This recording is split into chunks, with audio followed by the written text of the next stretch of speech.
have this chapter on Chinese civilization in their subject in history. Yeah, yeah, okay. So can we start now?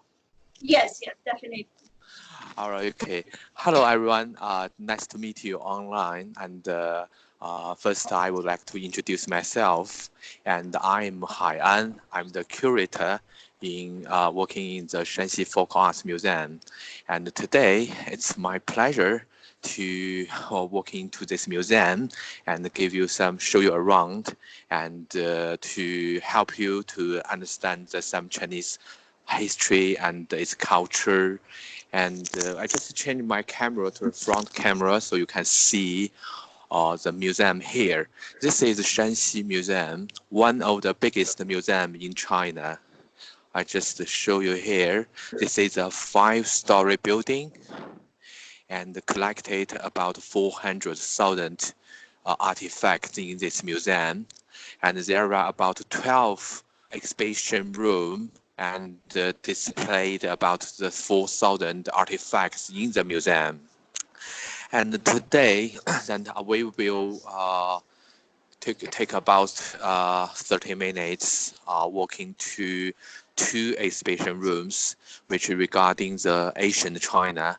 And when we talk about the ancient China, we will start from the Neolithic ages, and we will end our tour until the 200 BC, which is during the Spring and Autumn dynasty in the Chinese history.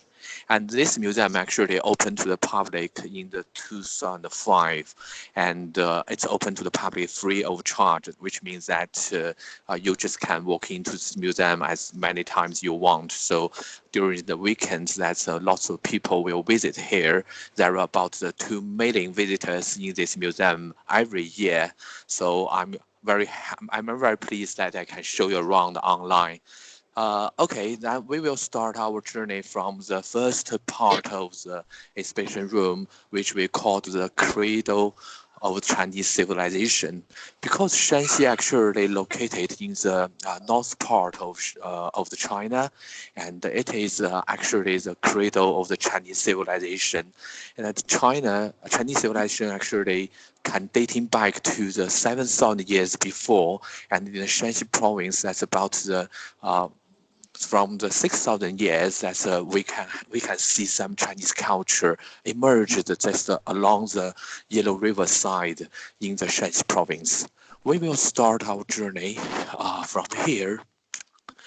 And now here's a map of the Shanxi province. You can get some roughly idea about what's the geography speaking, that the Shanxi is full of the mountain area, and at the west part, I mean this part, that's the Yellow River. That's the Yellow River just across the whole province and turn to east and just flew into the sea. So basically, that Shanxi province was covered by the mountain, and there is Yellow River just at the west side of the province. So we will start our journey from the Neolithic ages, and we will see what the artifacts people used during that time. And we will start our journey here. Okay, now you can see that all the artifacts displayed here is earthwares, which dating back to the 6,500 years ago. And all the functions of this artifact is really simple. They are jars, bowls, and tripods, and used for just people's daily life. And all of these artifacts actually dating back to 6,500 years. So the methods of to make all the artifacts really simple. The people will just put the earth together and put them into the fire to make them the shape where they want. At the surface of these artifacts, you can see it's very simple. It's no decoration, and just like this one, you can see some string pattern at the near the mouth of this jar, this big jar, and all the material of these earthwares are made in the red earth, which made it look beautiful in the red color. So here, this all the earthwares was displayed here was dating back to the 4,500 years ago. And it looked very similar in the red earth, but for the decoration part, you can see that from the 4,500 years before, Chinese people actually they know how to decorate it, the artifacts with different color and from different pattern. Like this one's really beautiful one, and this big ball actually decorated with a black line and black dots and make this very beautiful. So in the 4,500 years before that, all of these artifacts was not only used for the daily objects, but actually people will appreciate the art value and would like to make it beautiful and use it in the ceremony as well. And one of the most beautiful thing during that time is this one, this small jar here. You can see that on the surface it's decorated with flowers, and you can see that also decorated with black spots and the triangle shape. But at the center of this decoration, you can see the flowers were decorated. And I would like to introduce you three unique objects in this museum. And all of these three objects was displayed here was made about the 4,500 years ago in a small village which called Taosi. And the first one here you can see. When I ask my students that what it is and what the function of it is, most of the students will cite it's quite like a cannon. Yeah, it looked like a cannon, but it isn't because this was made about 4,500 years before, so it's definitely not canon during that time. This is a drum, a music instrument, and it's a very early drum we can find in the Chinese history. And you can see that at the top of this one, it's a big hole there, and Chinese people will cover the top with a deer skin. And also you can find the small hole at the bottom that the people will use it as it's a drum that is made in the earth. We call it earth drum, and it's very preliminary music instruments in the Chinese history. And the second one I would like to show you is this plate. This is a plate made in the earth, but what makes it unique, what makes it special, is its pattern. And here we displayed the pattern images from this plate. You can see that it's quite like a snake scroll in the center of this plate, but it's not the snake. It's a dragon. It's Chinese dragon, and this is one of the earliest dragon we can find in the Chinese history and on the objects actually. And what's very special is you can see that in the dragon's mouth, there is one branch of the crops in its mouth, which means that during that times, 4,000 years ago, agriculture is really crucial part in the Chinese people's daily life in their society. So maybe this plate was used in the ceremony to worship the god for a harvest year. Just maybe because we don't know exactly how it used, but from the images and from the crops, we just think about that it was used in the ceremony. And the third one is quite like a stone. Actually, it is a stone. It is one kind of stone, but it can produce the music, produce the notes. It will cause the qing. And normally, Chinese people will hung up all the qing. Qing was made in a different size and hung up on the wooden frame and will hit it with a stake. It will produce the different notes, different music notes. So this is a kind of the earliest music instruments in the Chinese culture as well. And we'll go a little bit further. I will show you more artifacts during that time. So the artifacts displayed here, they are still the earthwares used in the Taosi village. That's 4,500 years before. But you can see that the more decoration and the more art presented on the surface of these artifacts, which make it very beautiful. It's just not like the earlier as where I showed you, that's very plain or very simple. But during this time, that the decoration and the function of the artifacts was really different actually. Like this one, this is a jar and displayed here made in the earth. It's actually the shape is quite like a vase today, and the methods to make this artifacts was later actually become more mature. And now I would like to show you the jade displayed here. This all the jade. The jade in the Chinese culture is a really crucial part. That jade is a kind of beautiful stone, but to the Chinese, the meaning of jade is not only the stone, not only the decoration. From the 4,500 years ago, Chinese people used jade in the ceremony, and the different shape of the jade will have different meanings. Like this one, this is a round jade we call the bee. And this for worships the heaven, because in the Chinese philosophy, the heaven is round, and this kind of jade was used to worship the heaven.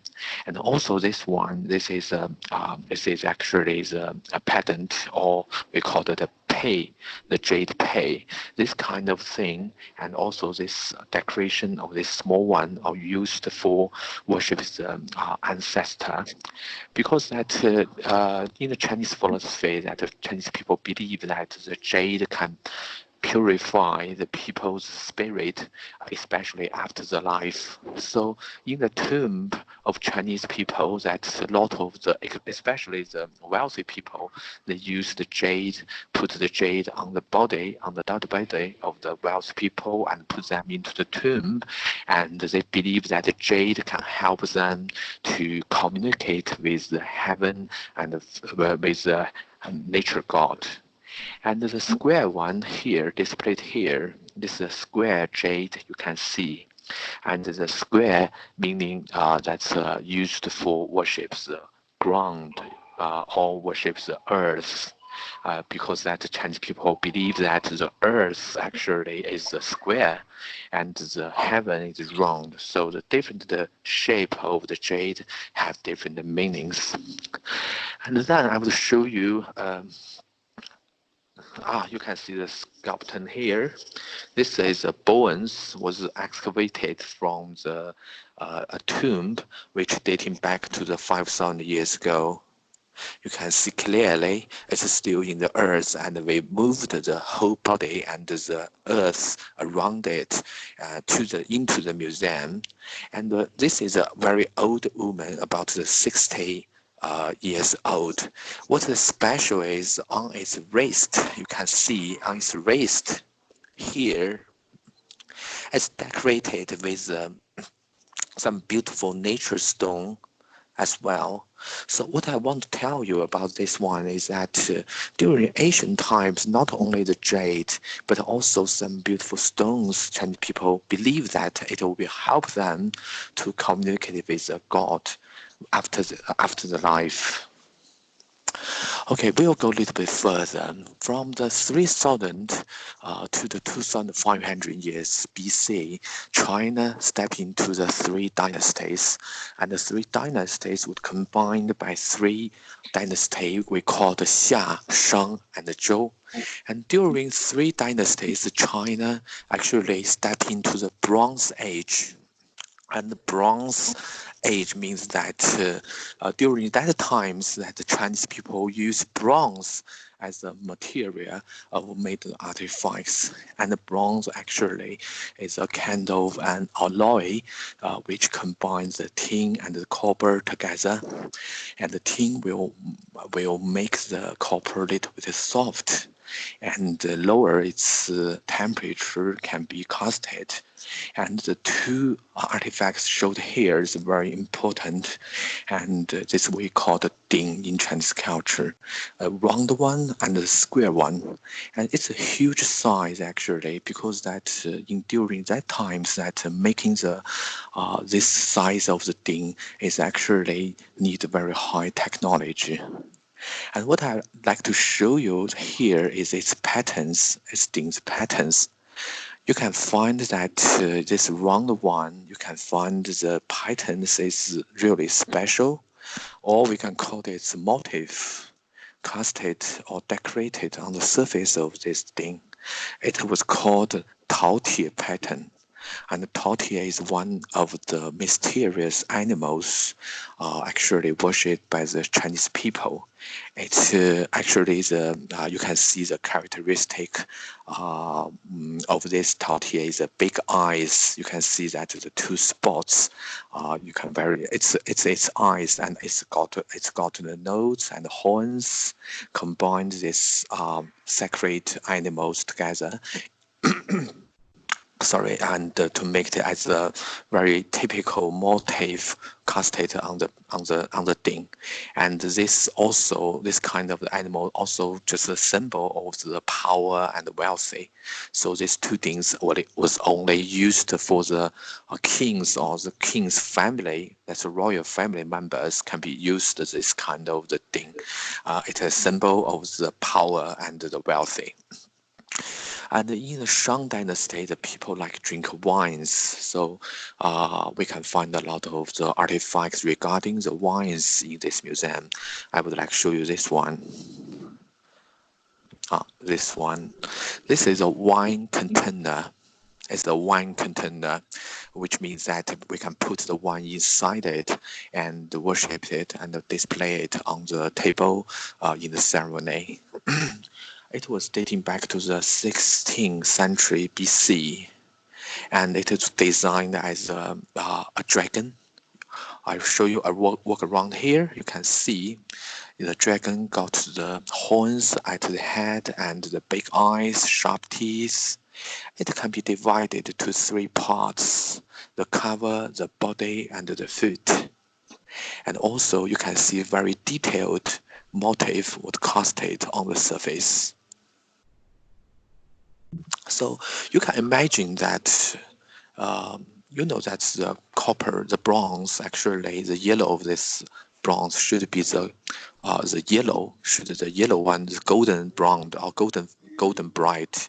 But after it excavated from the tomb, it rusted. It actually it's not the golden things, but originally when it is just produced or is made of, that will be the very golden colors, which make it very beautiful.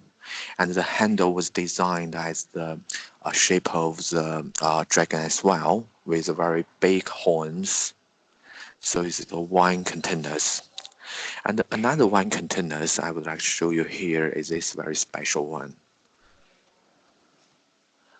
This is a very special one. This is we call it Yu. And the Yu is another wine containers in the Shang Dynasty. But what's special of this wine is here, it was designed as an owl, a bird, designed as an owl-shaped Yu, owl-shaped wine container. Because the owl in the Chinese culture, especially in the early times, was a symbol of the warrior. and this bird was, hunting in the night, and it's very brave. So that was believed that this was a symbol of the warrior. That's why that the people actually use the owl to make this artifact. And it's very popular for make it to actually for the our museum shops. We have some copy ones because it's like the angry bird, so it's very popular for the it's in the shops. Okay, now I would like to introduce you the wine cups during that times. You can see that at the back of this cabinet that you can see three cups there. That's the wine cups used during the Shang Dynasty.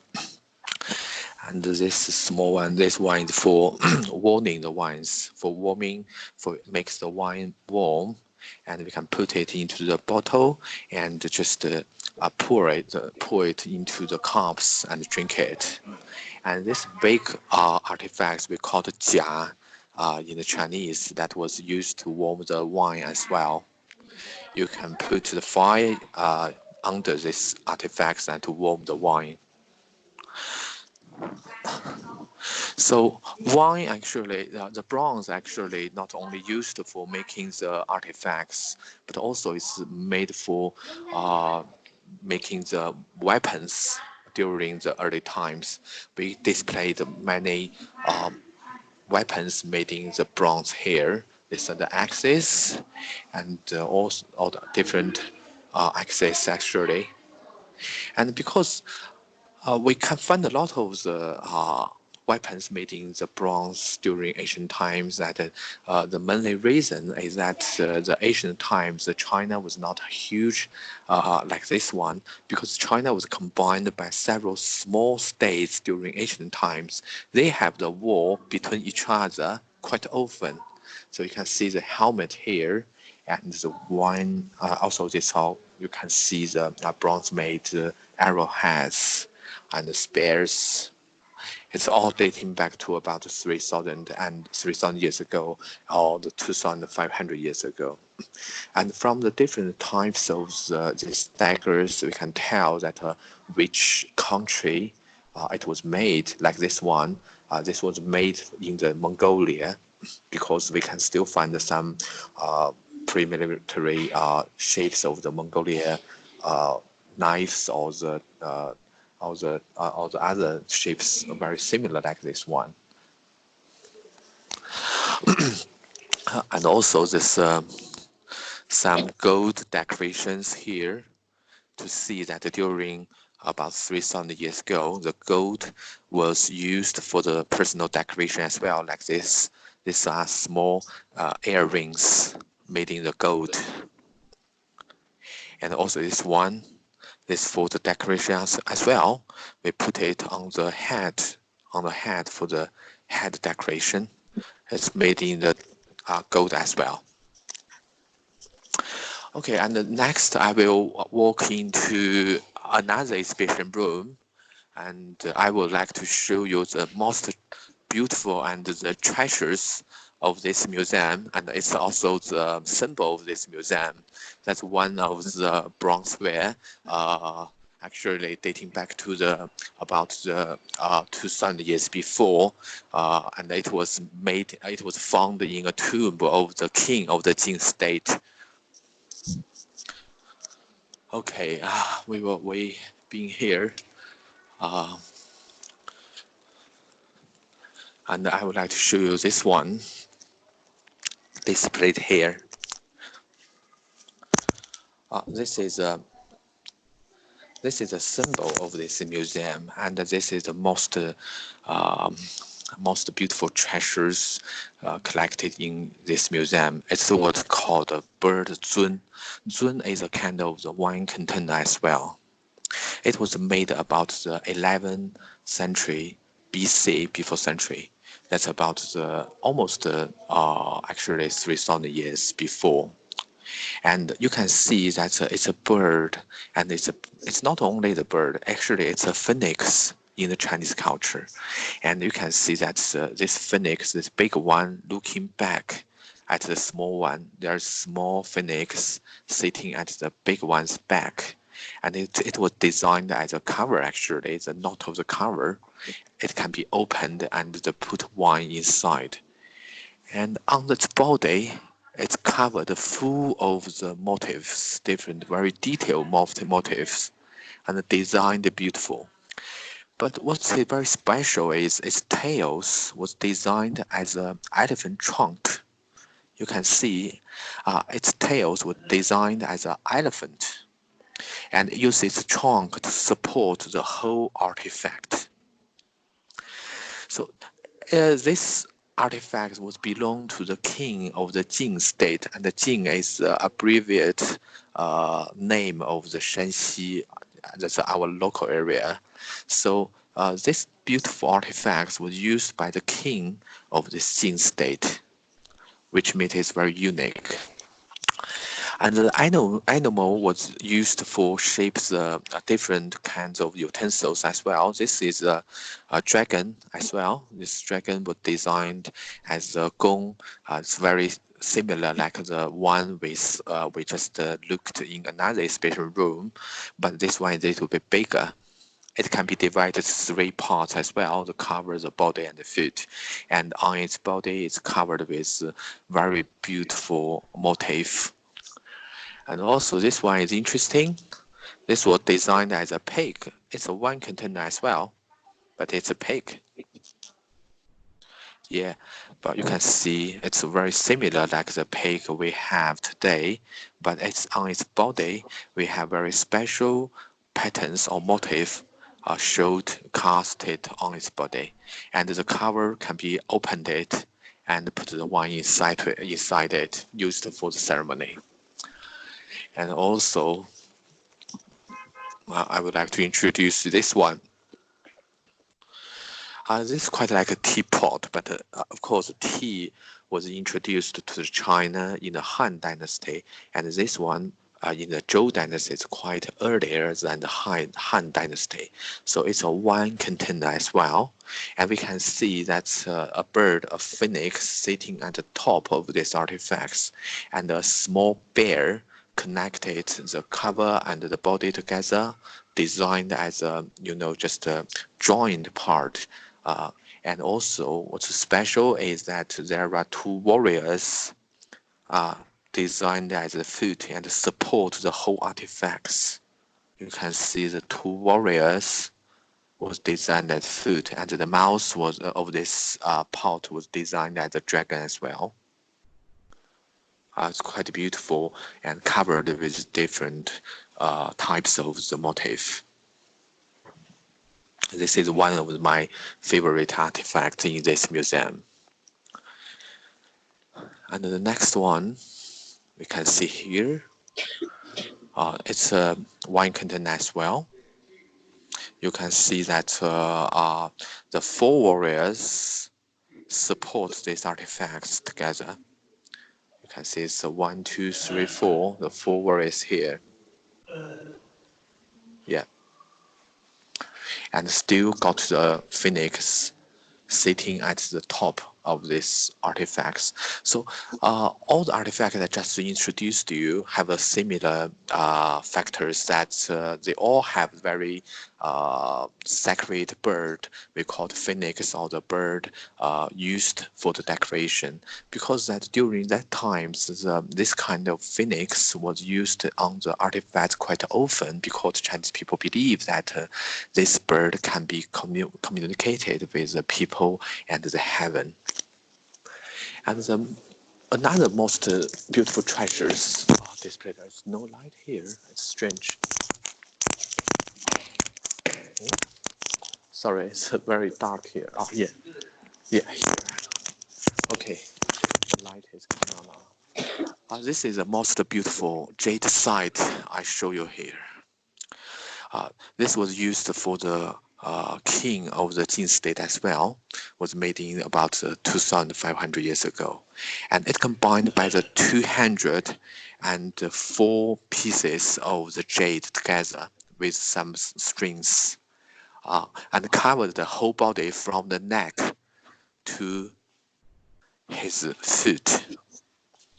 And all the different jade has a different decoration and very detailed, carved with very detailed motif, and also some small green beads you can find to connect them together. This was used for the kings of the Jin state after the death. And also you can see that more jade was used for the decoration as well.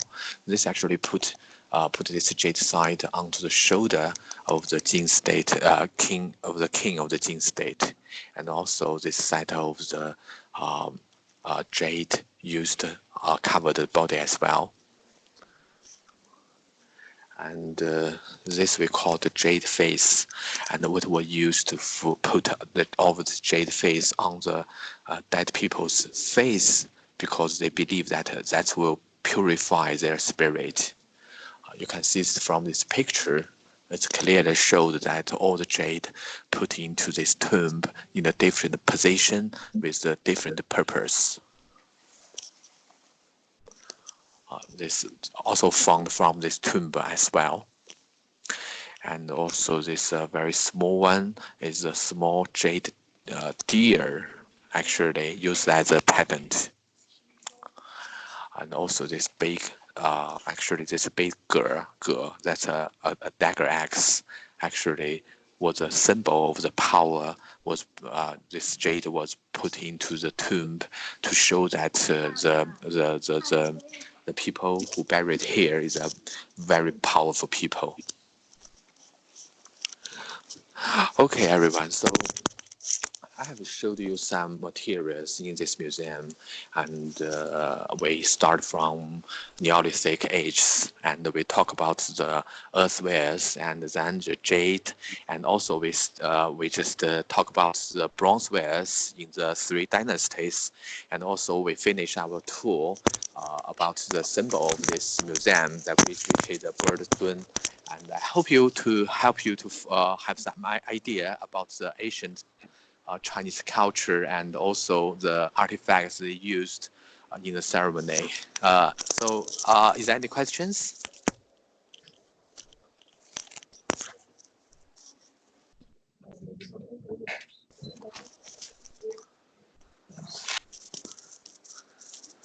So, is there any questions or?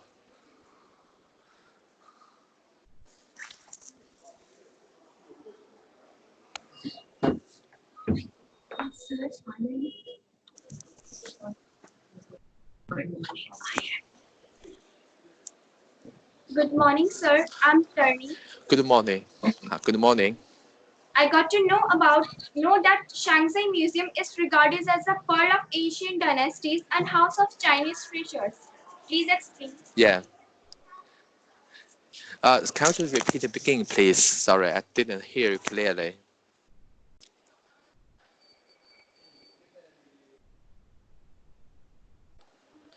No, there is no voice. I'm sorry, there's no voice.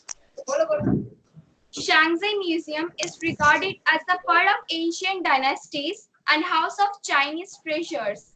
Please explain.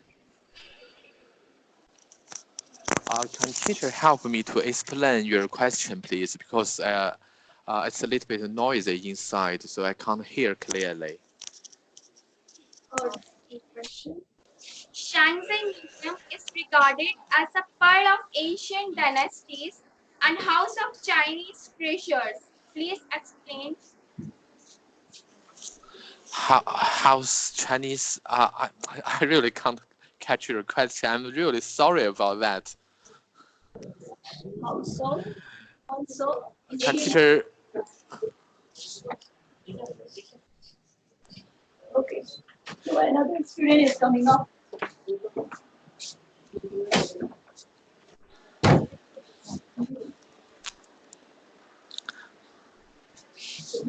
Good morning, sir. My name is Hi, good morning. we Hi, saw nice to meet you. we saw a lot about animals. Is it that they are considered good omen? Sorry, I really can't hear you. Your questions clearly as it's some noisy in my earphone. I don't know it come from your side or my side. Can you just write down on the paper and show me? All the teacher can teach help to make me understand the questions, please. So, myself Sushma, and I just Yeah. want to say that we have seen a lot of animals in the museum. Yeah. Yeah. Sure. Are they considered Sure. as omen? No, actually, that's the animals actually was believed as a different kind of the spirit in Chinese philosophy. And the people, especially in the ancient times, the people worship the nature gods. And all the nature gods, they are spirits from the different kinds of the animals, like the bird, like the dragon, like the some mysterious animals that people can't explain their power, so they just worship it. That's why that you can find a lot of the animals used on decoration of these artifacts. Okay, thank you, sir. And so now we Thank are you very looking much. for the Neolithic age that you are going to show. Yeah, that's sorry. So about Neolithic age, we would like to see more about now. The So, music. yes. Hello. Just yeah.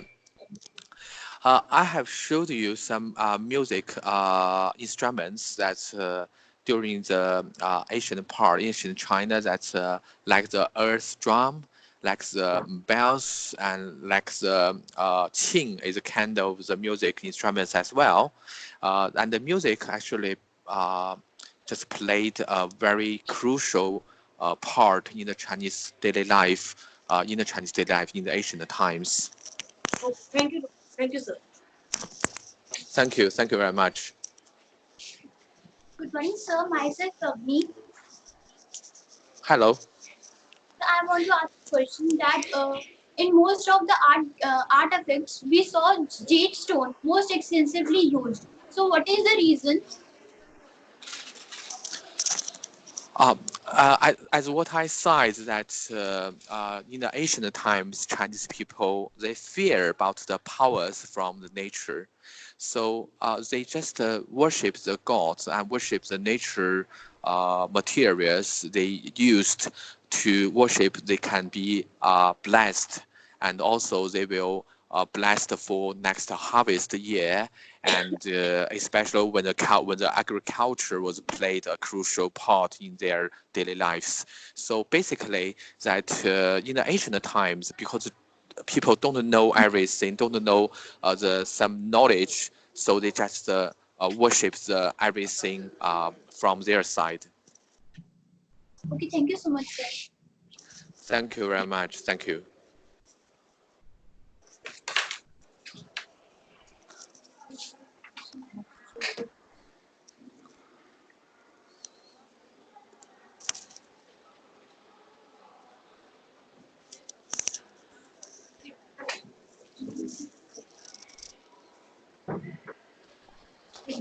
Good morning, sir. Sir, Good morning. can you please explain something about Yellow River? Explain something about what? Yellow River? Yellow River, yeah. Okay, Yellow River is one of the longest river in the China. It was start from the Qinghai province, and it is about the 3,500 kilometers long, and it crossed about the 15. Oh no, sorry, it crossed about the 11 provinces in the China, and Yellow River actually was that people living need water, so especially in the ancient times that the Yellow River provided the water resources to the many Chinese people. So we can find that the Chinese civilization all emerged, all start alongside the Yellow River. So Yellow River is one of the very important river to help Chinese people and to help Chinese culture grow in the past. Thank you. Thank you so Thank you very much.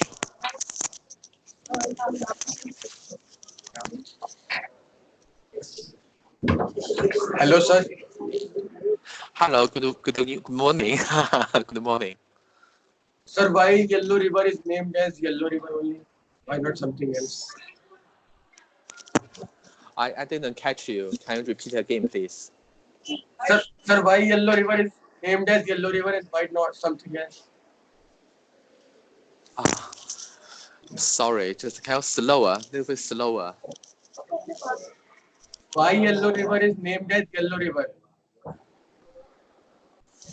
Why? I can't catch you. Sorry about. I'm very sorry. I can't catch you. Why Yellow River is named as Yellow River? Why is no names? Or is it names? Why Yellow River is named as Yellow River? Can you just write it down? And can you write it down, write down on the paper and show me? Because I really can't catch your